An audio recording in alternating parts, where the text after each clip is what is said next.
नमस्कार। निशुल्क ज्योतिष परामर्श केंद्र में आप सबका स्वागत है।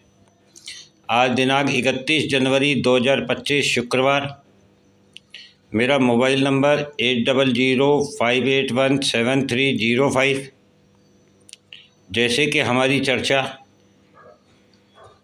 कुंडली अध्ययन पर चल रही है, हमने ये जाना कुंडली से रिश्तों को कैसे जान सकते हैं, समझ सकते हैं, उन रिश्तों से हमें किस प्रकार से फल प्राप्त होगा ये समझ सकते हैं, सुख कैसे प्राप्त होगा, प्रेम कैसे प्राप्त होगा,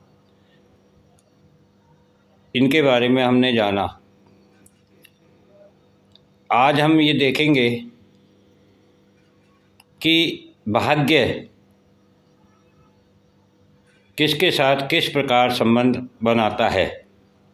तो जैसा कि हम जानते हैं, भाग्य 90 भाव से देखा जाता है और हमने यहाँ उदाहरण स्वरूप ही कुंडली बनाई है जिसमें 90 भाव में 11 नंबर राशि लिखी हुई है।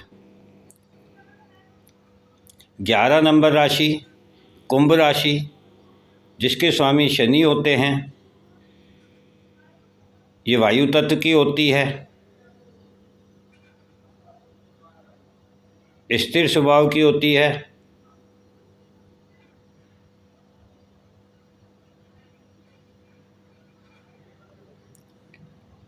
ये हमारी इच्छाओं को दिखाती है, हमारे द्वारा किए गए कर्म का फल प्रदान करने में सहायक है। शनि यहाँ पर न्यायाधीश होते हैं और इस कुंडली में ये 9 नंबर में भाग्य भाव में है, अर्थात 11 नंबर कुंभ राशि, जैसा कि नाम से ही प्रतीत है, ये एक अमृत कलश के रूप में होती है। अर्थात जो भी हम कर्म करते हैं उसका जो फल प्राप्त होता है वही अमृत है।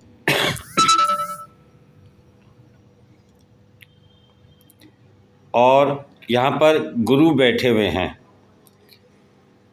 अब यदि हम राशि के स्वामी को देखें तो शनि अपने घर से 12वें घर में बैठे हैं। 12वां घर व्यय का होता है, किंतु यहाँ इस कुंडली में वह 8वें भाव में हैं, जहाँ मकर राशि, अर्थात वह स्वयं की राशि में ही हैं। और मकर राशि कर्म को दिखाती है, अर्थात यहाँ ये बता रहे हैं कि इनके कर्म ही इनका भाग्य है। और गुरु जो कि ज्ञान के, धर्म के, संस्कार के कारक ग्रह हैं, अतः इनका भाग्य जो इन्हें प्राप्त हुआ है वह इनका धर्म है, उच्च ज्ञान है, संस्कार हैं, और ये इन्हें अपने पूर्वजों से प्राप्त हुआ है या पूर्व जन्म के द्वारा प्राप्त हुआ है।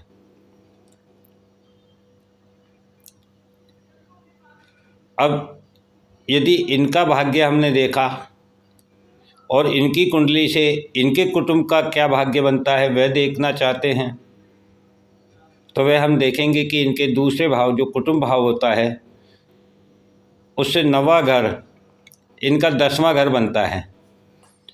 और 10वें घर में मीन राशि लिखी हुई है। मीन राशि के स्वामी गुरु होते हैं और वह अपने घर से 12वें घर में बैठे हुए हैं, अर्थात वह कुटुंब की इच्छाओं के लिए, कुटुंब का भाग्य क्या है, कुटुंब की इच्छाएं, और कुटुंब की इच्छाएं क्या है, इनका भाग्य। और इनका भाग्य क्या है, धर्म, संस्कार और उच्च ज्ञान। इसी प्रकार से यदि इनके छोटे भाई बहनों का भाग्य देखें, पड़ोसियों का भाग्य देखें, तो वे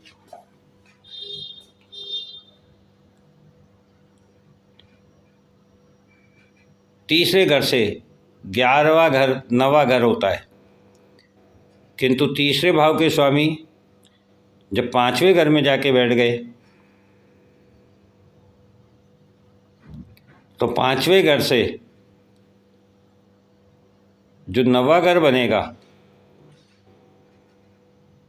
वह इनका लग्न होगा, और लग्न मिथुन राशि का है, और वहाँ चंद्रमा बैठे हुए हैं। अर्थात इनके छोटे भाई बहनों का, इनके पड़ोसियों का, इनके कम्युनिकेशन का जो भाग्य है बनेगा वह मिथुन राशि स्वामी बुध का बनेगा और वायु तत्व का होगा।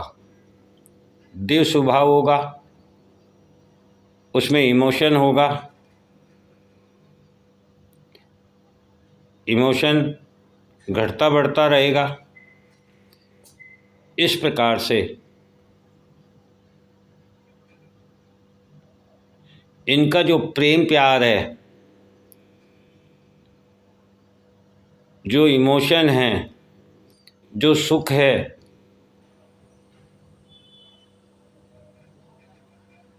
जो मंत्र जाप है, जो बुद्धि विवेक है, जो वाणी है, कम्युनिकेशन है, वह सभी इनके छोटे भाई बहनों का, पड़ोसियों का भाग्य बनेगा।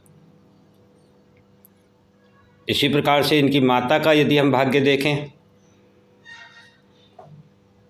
तो उसके स्वामी बुध होते हैं, और बुध 5वें भाव में बैठे हुए हैं, और वहाँ से 9वां घर यदि हम देखते हैं तो वह इनका लग्न आता है। अर्थात इनका माता का भाग्य भी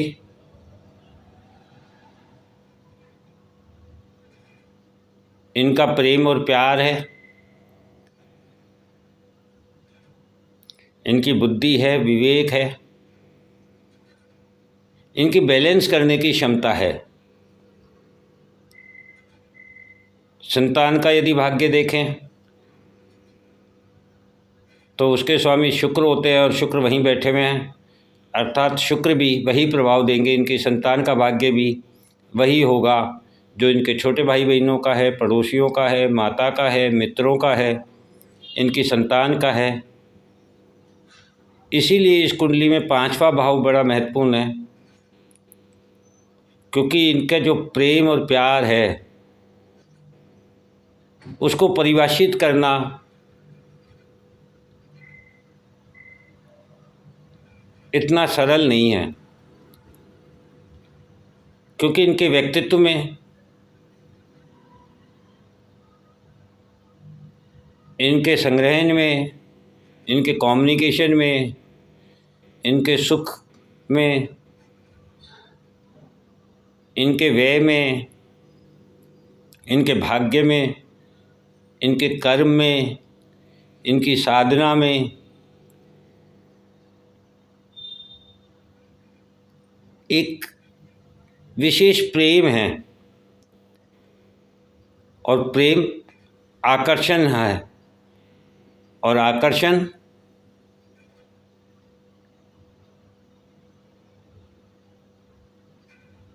ही इस पृथ्वी की दूरी है। अर्थात इनका जीवन से जो व्यक्ति भी जुड़ा उसके भाग्य में प्रेम, प्यार, बुद्धि, विवेक, ज्ञान उसे संतान के रूप में प्राप्त हुआ। इसी प्रकार से यदि इनकी पत्नी का भाग्य देखें तो 7वें घर से 9वां घर इनका तीसरा घर बनता है, किंतु पत्नी भाव के स्वामी 9वें भाव में बैठे हुए हैं, और वहाँ से 9वां भाव इनका पंचम भाव आता है। अर्थात पत्नी को भी इनकी साधना, इनका कम्युनिकेशन, इनका सुख, इनका व्यक्तित्व ही पत्नी का भाग्य है। इनका प्रेम, इनका प्यार, ये सभी पत्नी का भाग्य है। और भाग्य का भाग्य भी यही बता रहा है।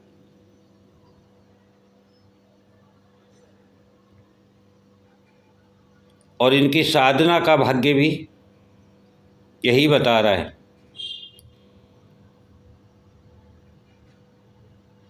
और इनकी इच्छाओं का भाग्य भी इन्हीं का भाग्य है। इस प्रकार से हमने देखा कि किसी भी कुंडली से आप स्वयं के भाग्य के अलावा अपने संबंधों, अपने रिश्तों, अपने कार्य क्षेत्र के भाग्य को, अपने धन के भाग्य को, अपने कर्म के भाग्य को, अपने ऋण रोग शत्रु के भाग्य को भी देख सकते हैं। जैसा कि इस कुंडली में यदि हम देखना चाहें तो इनके ऋण रोग शत्रु छठे भाव का स्वामी मंगल है, जहाँ 8 नंबर लिखा हुआ है, और मंगल इनके कुटुंब भाव में बैठे हुए हैं। और मंगल से 9वां घर जब हम गिनते हैं तो वह इनके कर्म भाव का आता है। और कर्म भाव का स्वामी जो है गुरु, वह अपने घर से 12वां है, किंतु कुंभ राशि में हैं, अमृत कलश में हैं, इनके भाग्य में हैं। तो इनका भाग्य ही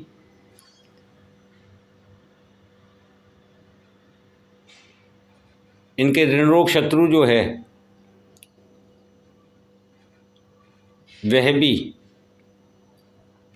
इन्हें भाग्य से प्राप्त हुए हैं। और उनका भाग्य भी इन्हीं का भाग्य है, इन्हीं का धर्म है, इन्हीं का उच्च ज्ञान है, इन्हीं के संस्कार हैं। कुटुंब का भाग्य, ऋण रोग शत्रु का भाग्य और बड़े भाई बहनों का भाग्य, ये सभी इनके उच्च ज्ञान, इनके धर्म, इनके संस्कार, इनके पूर्वज, इनके पितृ का फल है जो उन्हें प्राप्त होगा। तो इस प्रकार से हम अपनी कुंडली का अध्ययन कर सकते हैं। आप भी अपनी कुंडली का अध्ययन करके देखिए। और कोई परेशानी हो तो व्हाट्सएप पर आप अपनी समस्या लिखकर भेज सकते हैं। 15 से 20 दिन में आपको जवाब प्राप्त हो जाएगा। आपसे निवेदन है, कृपया फ़ोन ना करें। जय हिंद, जय भारत।